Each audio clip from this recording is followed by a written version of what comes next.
Hello mga best, good morning. Fan ba kayo ng McDonald's? Tara, mag-almusal tayo. Kumain tayo ng sausage muffin. Nakakagutom kasi. Dahil super busy sa trabaho, kaya kumain tayo ng McDo. Simple lang siya.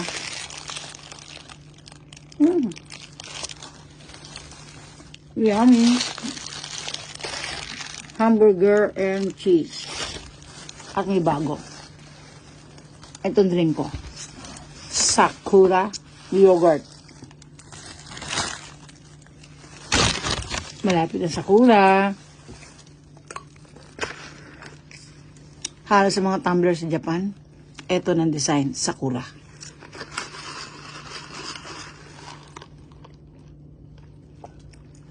Ang sarap! Yogurt na Sakura flavor.